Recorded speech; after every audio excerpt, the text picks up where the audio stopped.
All right, well, we'll go ahead and get started. Good afternoon, and welcome to the second of our fall 2024 Kessler Conversations, which are interviews with top scholars of Luther and the Reformation connected to topics facing contemporary communities.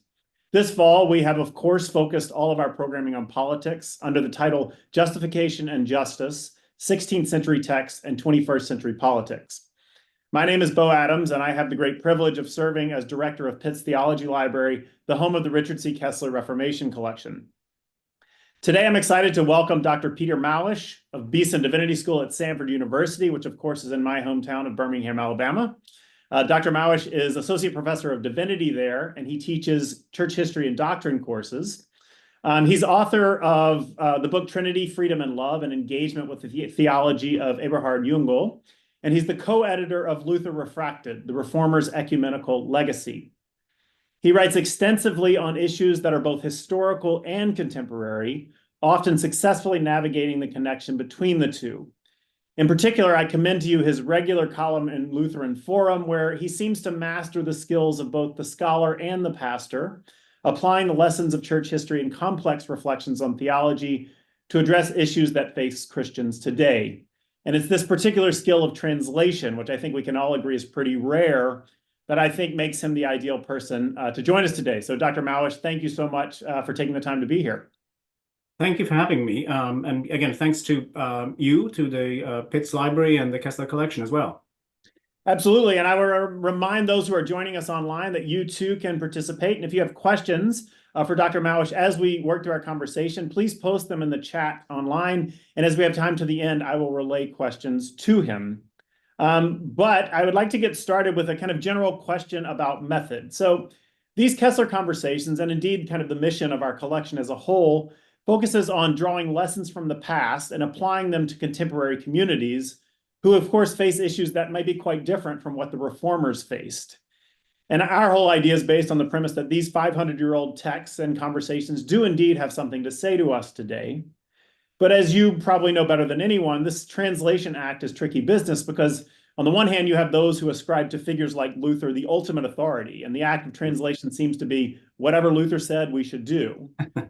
But on the other hand, you have those who would argue that the cultural and historical gaps between Luther and our world are just too wide to bridge. And I'll just quote you here from a 2017 essay where you say, quote, "Martin Luther belongs to another era. Aren't Luther's concerns, to use the reformer's own metaphor, a play without an audience in our day?" So if I can ask, how do you think about the act of translating the past to present concerns, perhaps somewhere between these two extremes? Thank you for reminding me of that article. It was something that I wrote for the 500th anniversary of the Reformation. And I think the example of sort of Luther's outlandishness that I gave there was this story that Luther reports in his Galatians commentary, Greater Galatians commentary, about a baby that was simply insatiable, and people suspected the baby of sort of being the devil incarnate. So in that sense, you have a pretty radical example that Luther does belong to another era. But this said, I would say that whenever we deal, and Luther is an example of that as well, because Luther obviously stands on the shoulders of other giants whom he receives, whom he critiques, and approaches with a bit of distance, whom he reinterprets, and so on and so forth. I mean, not least sort of his reception of the Church Fathers, which is sort of another fascinating, even if complex, topic. But I would say that with a figure like Luther, or any sort of figure reputed to be great in the past, I think we begin with a certain kind of presumption of wisdom, right? This is not a flat-footed kind of authority that whatever Luther says holds, but if he does say something, we should sort of approach it with a certain kind of piety, reverence, maybe, in the sense that we seek wisdom in these words. Perhaps there will be some words that we will simply reject as either nonsensical or sort of no longer relevant. But I think that's the kind of primary posture. And you could sort of consider the reception of a figure like Luther from both a formal angle, so that would be sort of this ascription of wisdom, a kind of humility on our part, that perhaps we don't have to reinvent the wheel every single time, that there may be differences, but there are also similarities. To give you an example of that would be, which is also from that article, Luther says that it's exceedingly difficult to speak of the goodness of God.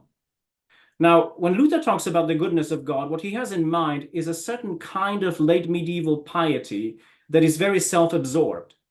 And he considers preaching the goodness of God to be a challenge. Now, we might say, well, the goodness of God is sort of the most obvious thing ever. But perhaps, if we listen to Luther, again, this will be not a critique because the piety that he critiques may not be around us, but perhaps there is a challenge still, right? So Luther gives you a certain kind of lens, a certain kind of category that helps you deal with a world like our own.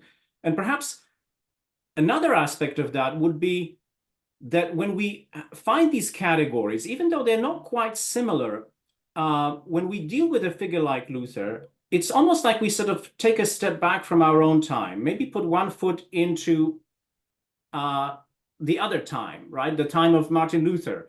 And that gives us a bit of a distance that we need to the immediacy of our own time, where we sort of think we understand everything about it. But there is a certain kind of lens. So a presumption of wisdom, a certain kind of distancing, and so on and so forth. So those would be kind of formal concerns that relate to retrieving a figure like Luther. But materially, for all his strangeness, Luther does have something to teach us, I believe. And one aspect of Luther's theology, for example, is his emphasis on the promise. This is actually something that I'm writing a book on right now, on Luther's ontology of the promise. And, especially when you consider that categories like promise and forgiveness, for example, are very important to somebody like, for example, Hannah Arendt, in how she envisages the political community, right? So you can put them very profitably in conversation and see sort of where you end up on that. And the second issue, because I don't want to sort of talk too long about just this one question, but the second issue that I think Luther is still simply relevant or, relevant on steroids is this issue of justification, which may strike us as sort of a convoluted, obscure, arcane theological concept. But when Luther sort of talks about justification, it raises kind of an important question. Who will do justice to me? Right? What would it even mean to be done justice to from the person from another? And I want to say that this is important, and hopefully we'll get to that later on, because today we seem to live at a time, and I'm using this very haunting phrase that comes from the work of Jean Bethke Elstein, that we live at a time where we are to another as an addict needs a drug or a weapon needs a target, right? We sort of want others to either affirm us, or they are sort of the convenient target for our own rage. So the question of justice, justification, a certain kind of being at peace is still really quite relevant, and perhaps not just on the horizontal plane, but also on the level of our relationship to God. Yeah, well, thank you. A lot there, and you've teed up quite nicely my next question, so I always certainly appreciate that.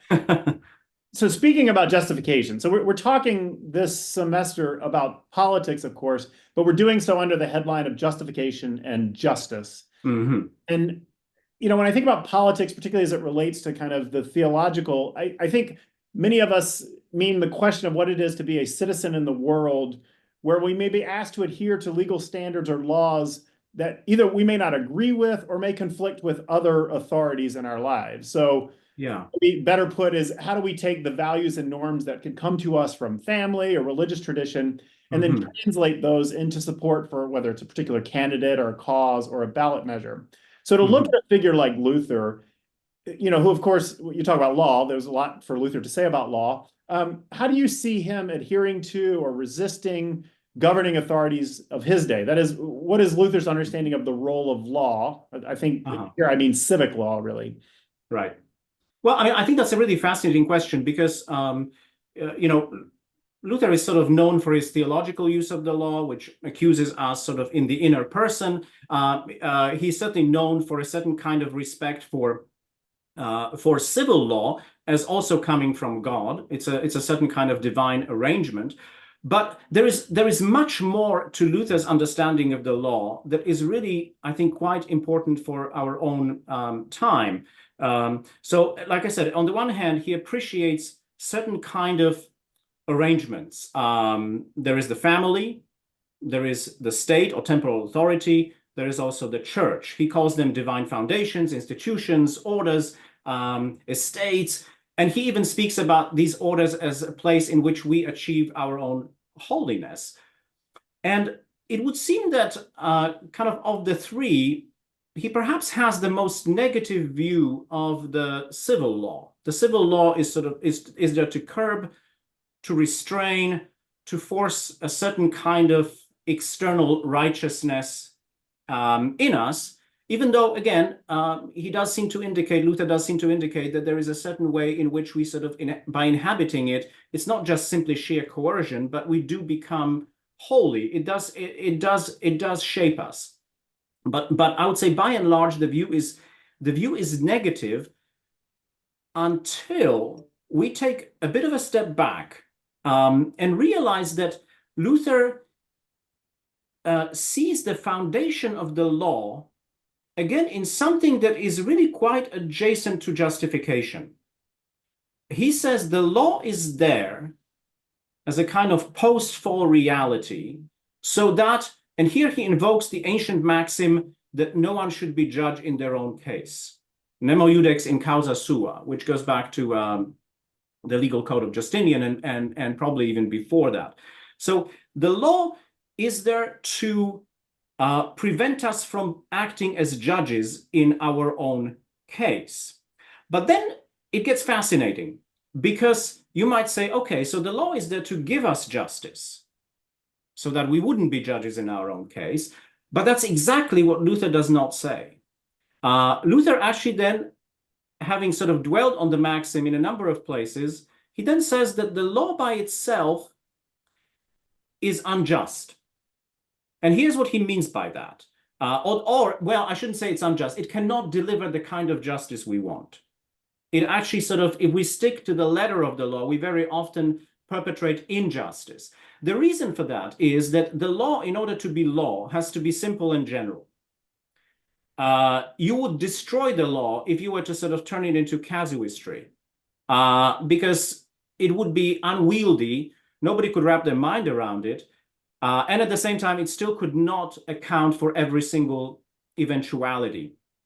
So what Luther says is that justice has to be brought to the law. And here he's actually thinking very much along the lines of Aristotle, that there is a certain kind of equity, Billigkeit, epikeia, justice as brought to the law that enables us to see kind of above the law or through the law that on the other end of the law, there is simply not just a doer, but also a person. So then the question is, under what conditions can justice be brought to the law? So again, the question of justification, not just theologically, but also in our relations with each other. Who will do justice to me as this particular individual when the law seems to be very condemnatory of my works, and and so on and so on and so forth? So what's really fascinating about Luther's view of the law is that it has this personal dimension, and justice is only served and satisfied in this personal dimension. It has to be brought to the law. So again, who is in a position to do that?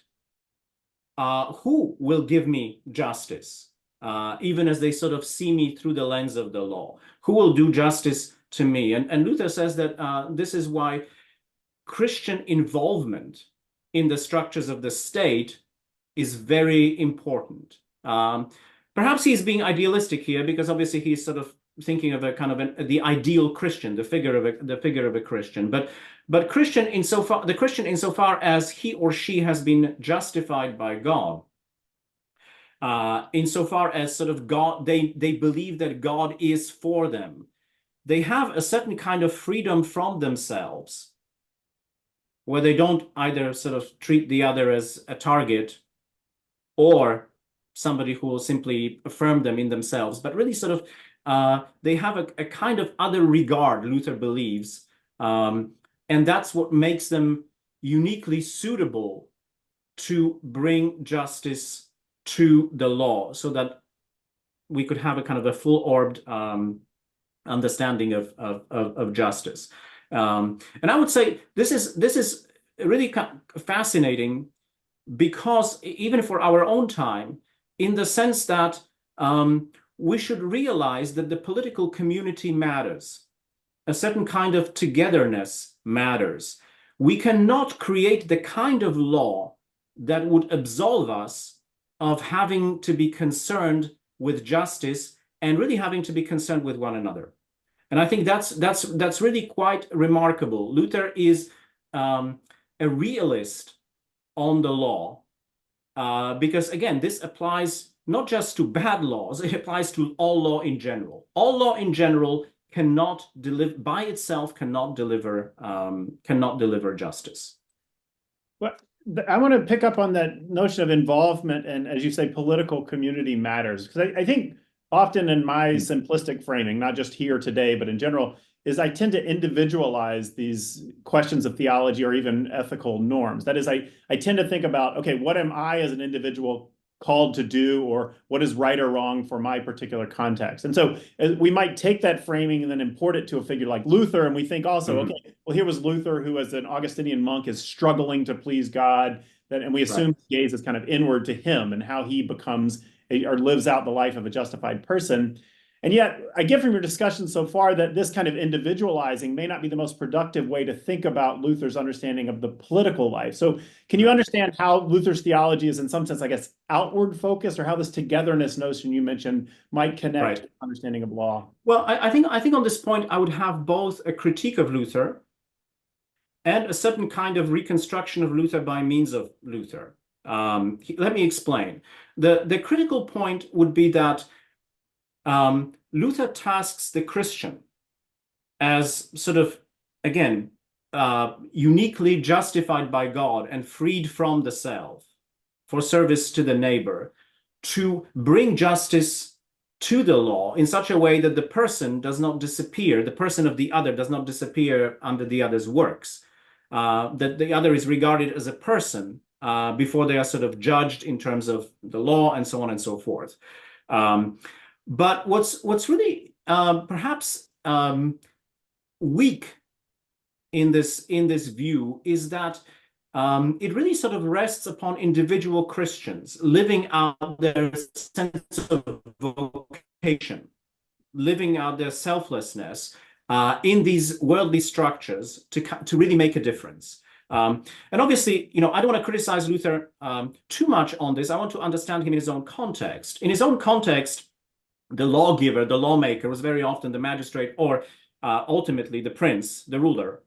And the entire culture, even preceding Luther, was in a sense focused on how these various individuals, including the prince, the ruler himself, could lean into Christian virtue in the exercise of their office, right? So you have these sort of texts called, the Mirror of the Princes, and so on and so on and so forth. You have sort of Luther's insistence that Christians should be out in the world, not in any kind of secluded quasi-monastic or monastic kind of community. But the weakness of this, when we want to think about it in terms of our own time, lies in the fact that perhaps it's not quite enough to simply task individual Christians in their various stations with sort of vocationally inhabiting the structures of the world, the structures of the law, and thereby making a difference. I think for us, the question, whose law and whose order, is very important. And here I would say there are elements in Luther's theology that add up to a much more robust sort of destabilization of worldly structures that leads us to ask this destabilization then leads us to ask ourselves, well, how could we make the laws and the order that governs us, that we inhabit, how could we make it better? Again, we will never make it so perfect that somehow we'll be absolved from paying attention to the other. This personal aspect will never quite sort of disappear. But I think the question of what it means for the law to be good, to be a good law, what it means for order to be a good kind of order, is very much sort of a question that we are asking. And while obviously we cannot import Christian conduct into the political sphere sort of wholesale, right? The state cannot become the church. This notion of sort of how the way the Christian community functions can, again, destabilize, lead us to question the nature of the laws and the character and how we could make them better. So if you want me, I can flesh out sort of the foundations for this sort of Christian community now, if that's helpful in this context. Yeah, no, I think that would be very helpful. Yeah, just to kind of show what what I mean. So Luther talks about how the order of love presides over all the worldly mandates, the worldly estates, even above civil law. But this is not just kind of a vague statement on Luther's part, because, again, in our culture, we talk a lot about love, but I'm not sure that we exactly know what we mean by that. It's sort of a cute thing to say, but I think Luther offers us something that's a little bit more of substance here. So here's how it goes. For Luther, the humanity of Christ is really quite foundational. And scholars like Oswald Bayer basically see Luther's reformational breakthrough in a certain kind of understanding of Christ's humanity. Namely, the kind of understanding that Luther inherits sees Christ's humanity as something that is ultimately sort of wounded and suppressed and becomes almost like an archetype for an ascent to the divine. But Luther reverses the order. He says, no, Christ's humanity is not a model for us, how we could then sort of suppress ours in order to sort of be more godlike and to ascend sort of above our human condition. Rather, Christ's humanity is God's own self-interpretation for our sake, right? It is over against any lie that God is not good or no good. Christ's humanity is God's statement about himself. So much so that in the humanity of Christ, you might say literally, God stands by his word. Right? By means of his humanity, he tells us how much he is for us, and he is literally in it. So this is where Luther's understanding of promise really comes in. God is for us, sort of unconditionally, with his entire being, and that then means that God is equally for me as he is also for my neighbor.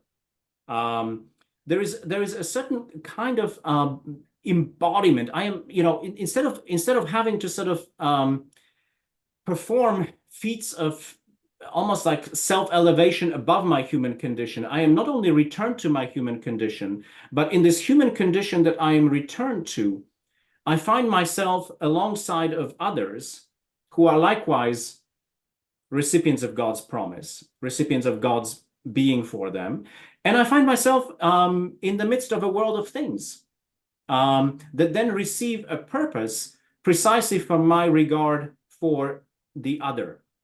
So not only am I sort of returned to my body, as it were, in that God is for me, and I don't have to sort of perform any kind of feats to make myself more appealing to God.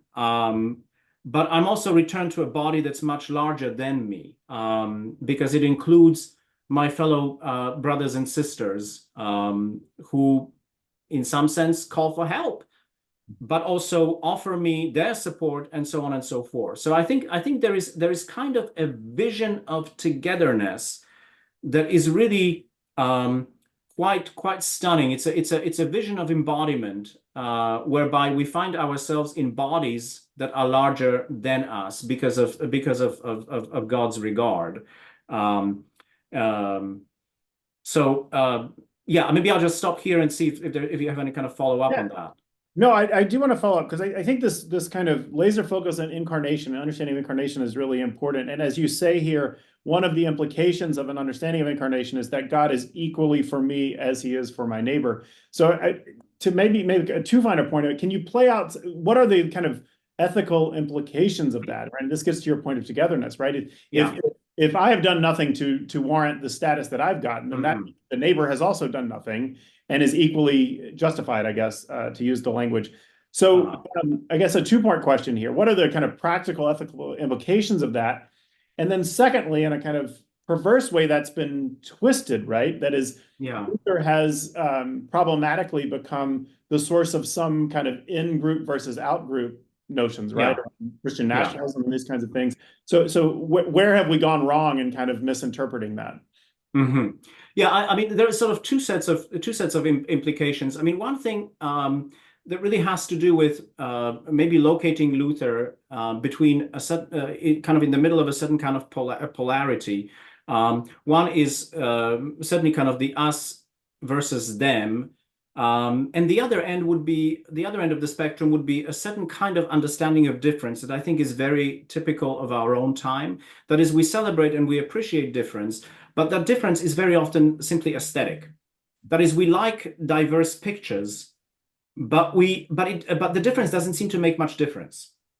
And I think Luther sort of gives you a certain kind of view of embodiedness that we should all aspire to in our political existence, a certain kind of view of the community, because there are no enemies. There is no way in which I can sort of treat the other as a target for my rage. No, the other is equally loved, and a certain kind of freedom from the self makes me open my eyes to what the other sort of brings to the table. I think and it makes me understand who I am and what I have been blessed with, right? In the sense that I don't know what things are, what my role is, what my vocation is, to use the kind of Lutheran word, until I've understood who my neighbor is. I don't know what it means for me to be holy until I know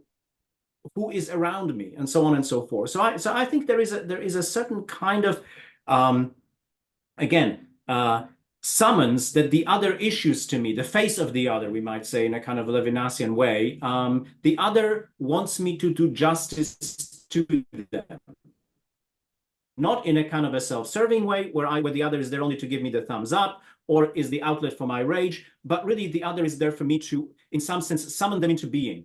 They are loved by God, and just as God has been for me, I can be there for the other in such a way that the other is no longer simply invisible, that the other is a kind of a concrete other, not just a token, but a concrete other.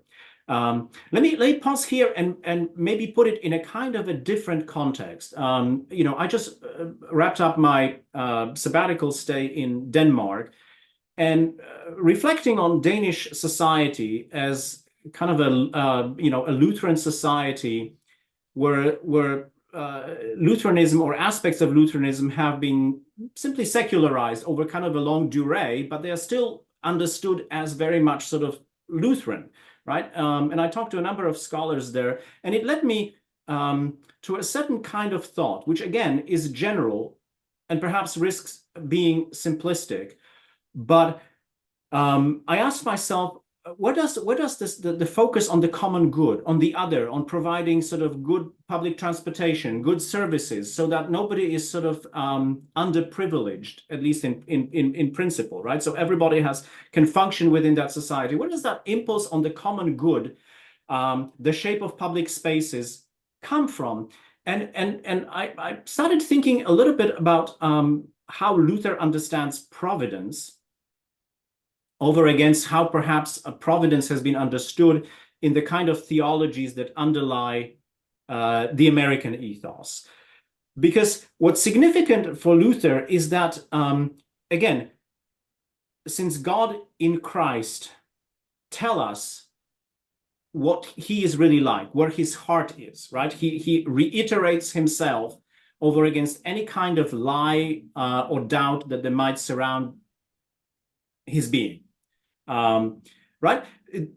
For Luther, kind of working from that point out, God's favor is never in question.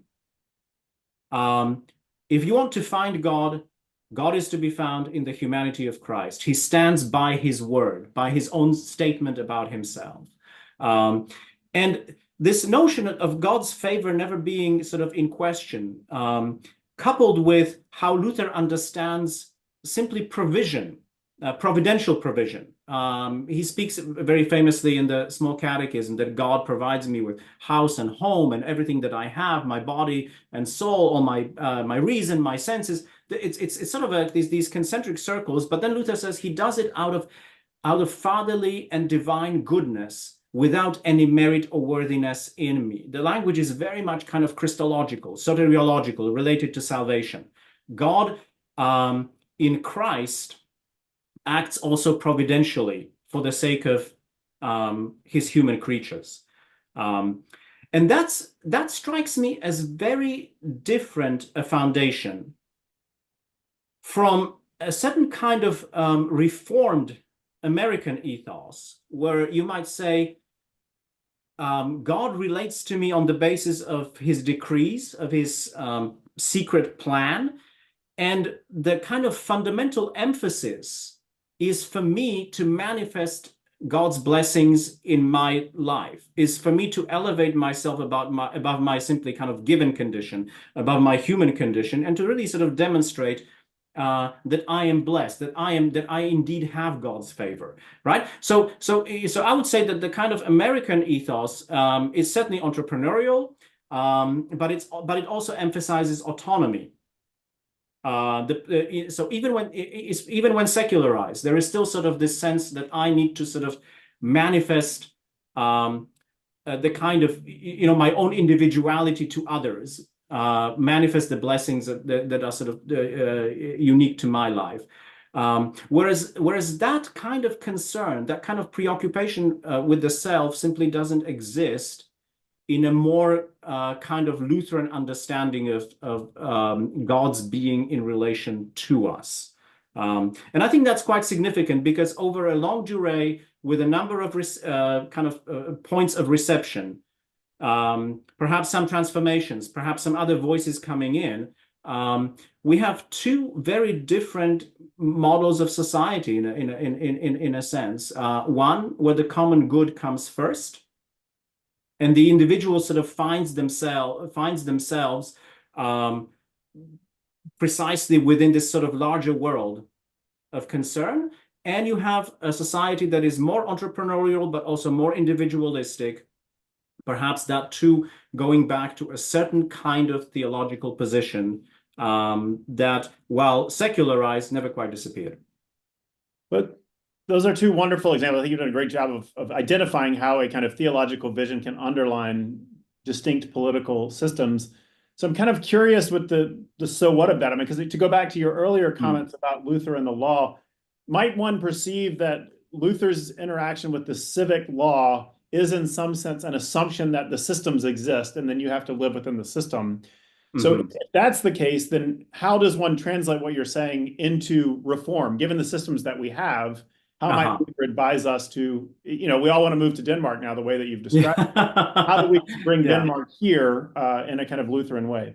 Yeah, I think that's exactly the point of question, right? The point that we need to question, because when we ask ourselves about law and order, and simply do not receive law and order as unqualifiedly good, but always ask whose law and whose order, and is it enough to simply lean Christianly into the existent law and order, or perhaps we should really work on our laws. Again, not out of an idealistic impulse that somehow these laws will then absolve us of concern.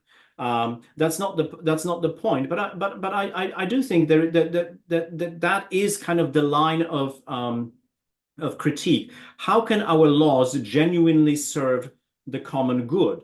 So, for example, I'm originally from Poland, and I'm always baffled by sort of Americans talking about small government, because to me that's sort of borderline nonsensical. I'd like to talk about good government, not about small government, right? And that's a slight kind of repositioning of the question, but I would also add to what you said, that this is not just a question about law and order as a certain kind of set of prescriptions, as a code, but it's also about our mutual existence in space. I mean, I would say that issues of sort of spatiality, American cities, how they are sort of constructed, what is the center? Is there anything that sort of brings people together where they might want to linger and encounter one another, and so on and so forth? So when I talk about sort of law and order, I think it's pretty obvious to me that more is meant than just simply legal order. It's various aspects of order, or being ordered, not just by law, but also spatially, and so on and so forth, that really come into play here. And I think the theological critique should really embrace all of that. So let me take us in somewhat of a different direction, though I think related. So when you talked about, we were going to talk about today, the word loneliness was in the title of what you wanted to talk about. And this, of course, loneliness is all over the news now. You see all kinds of, at least in the American context, a very concern that loneliness has become, kind of epidemic in our culture. You have these great books like Robert Putnam's Bowling Alone or Sherry Turkle's Alone Together that are trying to establish the root causes of why we have this epidemic of loneliness. But at the core, as everyone seems to recognize, whether it's too much technology or social media or whatever, that there is a kind of growth of loneliness. So if we go back to your point about Luther and togetherness, what do we do in a culture where togetherness seems to be more and more rare, right? That we don't seem to have the institutions that really brought us together. So how do we kind of rediscover that, or how do we translate that into the culture we're facing now? Yeah, it's a rare species, and it's certainly under threat. And again, loneliness. Maybe I'll clarify this, because I think this is kind of a point that Hannah Arendt makes, also while drawing on Luther and some of Luther's table talk.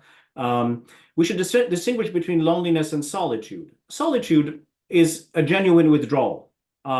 It's done for the purpose of recharging my batteries, for the purpose of really re-engaging with society, right? We all need moments of withdrawal. We all need moments of kind of productive solitude. Loneliness, to me, is almost like a coffee shop where we are sort of all lonely but together, right? Loneliness happens alongside of people who lack the capacity to justify me, to even sort of notice me, to inscribe me into being, to sort of find room for me in their own worlds in such a way that I can also then be someone in their own worlds. So I think the thing to say from Luther, and Luther really has some wonderful autobiographical reflections on loneliness. He talks about temptation. He talks about sort of being in his own cell in the monastery. He returns to it repeatedly in some of his table talks, and also in some of his lectures. And it's certainly a topic, I think, that mattered to him, which is astonishing. We don't often think about sort of Luther on loneliness, but I think the characteristic of loneliness for Luther, and then let me spell this out, and then I'll sort of extend that into this, or contrast that with this vision of togetherness that emerges from his theology. The characteristic of loneliness for Luther is that I find myself in some sense sequestered away from the other. Perhaps it happens in the company of the other, but I'm more in my mind than I am out there. And Luther worries about that. He says the lonely person sort of only thinks because that's all they have. They have their thoughts. They have their sort of thoughts about the world, perhaps about why they're lonely and so on and so forth. And it's basically thoughts thinking themselves. And Luther says it just gets worse and worse and worse. Eventually, loneliness becomes, again, this is not a word in Luther's vocabulary, but loneliness becomes something like ideology. That is, when thoughts lead to thoughts and the world is only thought, it ultimately leads to a state where we don't have to encounter any kind of particulars anymore. There's a certain kind of self-sufficiency, kind of a protective self-sufficiency in loneliness, where we get to a point where we simply have an answer for everything, right? We don't have to reckon with any real, tangible other. You might say that loneliness is sort of ultimate transcendence. It's simply me living in my thoughts, and everything comes to be anticipated in thought. And that's why I would want to highlight that for me, Luther is really kind of a staggering theologian of immanence, right? There's a certain kind of immanence that matters to him. It's the concreteness of the other, who also is favored and loved by God. It's the concreteness of the things that I have, which I may not know their purpose till I know sort of who the other is that confronts me, what their needs are, and so on and so forth. There's kind of again, when I use the word embodiment very consciously here, that just as I am sort of returned to my body, I don't have to jump out of the world to meet God, because God meets me in humanity that is mine or just like mine, and so on and so forth. I am also in this sort of larger body, because I am not the only person favored by God, right? This notion of sort of almost like concentric bodies. There is my embodiment, by means of which I'm available to others, and there's also us together as a certain kind of precondition for a community. And that is just really, really fascinating to me, because again, Luther wants us to be very much on the ground in the midst of the world. All of his critique of monasticism should be put in this precise context, right? That this is it's not just, it doesn't simply have to do with some sort of salvation by works and so on and so forth. It has to do with sort of who we are as human beings, and we are genuinely human in the recognition of God's humanity for me, but that means also for you and for him and for her. Right? We are sort of returned to our humanity, and that the danger here, the juxtaposition here, is precisely something like ideology, which stems from loneliness, which perhaps exists only in echo chambers, where I don't have to encounter anything, because in some sense I have disciplined my thought in such a way, or my thought has tempted me in such a way, that I already feel like I know everything that might possibly come my way, and therefore I'm exempt from this encounter. But this is a very helpful critique. I fear of higher ed itself. So it's an important reminder, right? Yeah. I also appreciate the distinction between solitude and loneliness. We the introverted librarians appreciate our solitude. We cover that. Yeah. So I want to get close to my library self-serving question, but before I do, I want to ask a question that was asked by someone online related to your conversation about togetherness and the consideration of the other. So the question is, if there are no enemies, that is, all are equally loved, how do you dance with Luther's vehemence against the Jew, the Turk, the Pope, etc.? Yeah, I think that's the kind of Luther that we should be very critical of. It's the kind of Luther who sort of allowed himself to have a certain kind of image, perhaps of somebody like Elijah projected onto him, and who really got impatient. you might even say curmudgeonly. And I think that's the sort of Luther that needs to be criticized by means of Luther, right? He doesn't stand up to scrutiny by his own standards. But I very much recognize that it's certainly problematic, right? Because in some sense, what really emerges from Luther's view is not only sort of being on the ground, right, in the midst of others who challenge me in their own way, who help me work out what it means for me to do justice to them, to become holy, and so on and so forth. The challenge is not just the challenge of embodiment, but it's also the challenge of the promise. And what I mean by that is that if God is for me by means of the body of Christ, if God is unconditionally for me, I also inhabit a certain kind of temporality, not just spatiality, but temporality. We live in God's promise. And this is something that, again, Luther can speak so eloquently on till the end of his life. I mean, some of his most profound statements on the nature of the promise are he makes those in 1545 in the Genesis lectures. So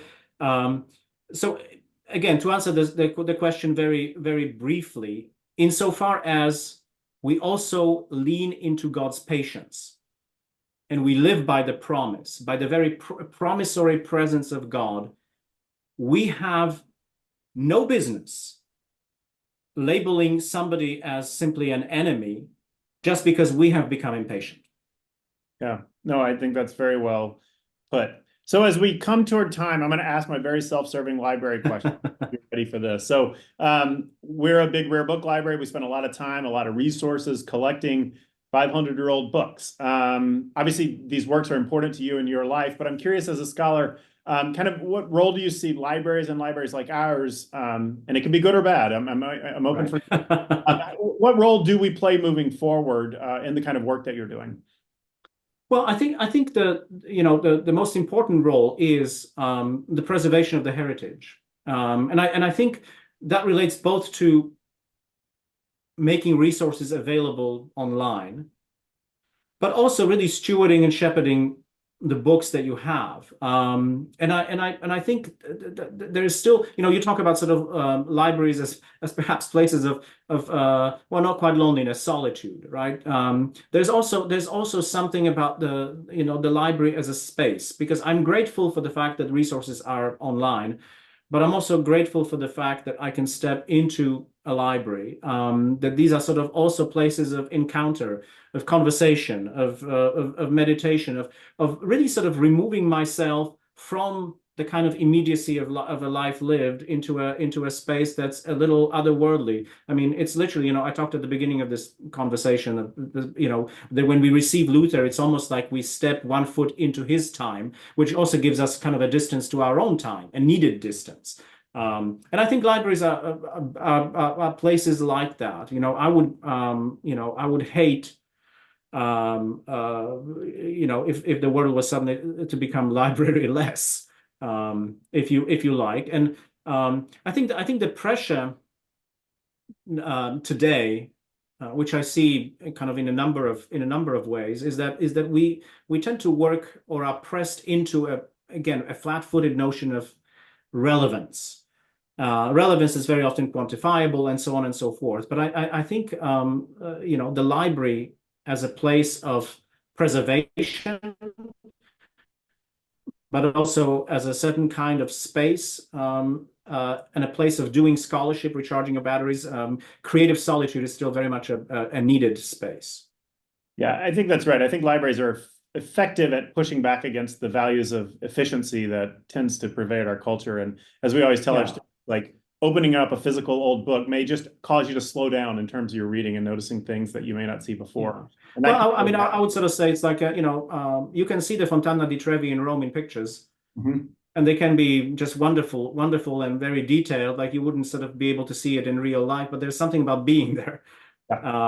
right? For better or for worse. Maybe this is not the best example because it's such a touristy place. And I think sort of like just simply, again, we are even when we work, and libraries are obviously places for work, but they're also kind of places of a certain kind of Sabbath, right? A place of a certain kind of rest. I mean, what I appreciate about library spaces is this sort of almost like being moved into another kind of spatiality and temporality where I'm communing with the dead, and I have time to think. And I again, that's why I think libraries as places of preservation, but also important spaces for us, are really quite essential. Well, I certainly appreciate that endorsement. Everyone heard that. Libraries are important. So let's keep that going. Well, we're right at 12:50. So I want to honor everyone's time. Dr. Małysz, thank you so much, not only for your time here, but of course for your ongoing work. And we'll look forward to continuing to read your work. And I remind everyone else that these conversations are recorded and will be available online. And next week we will continue and have an interview with Dr. Amy Carr. So with that, I will wish everyone a good afternoon and thank you for your time. Thank you so much. It's been a delight. Have a great afternoon. Bye-bye. Thank you.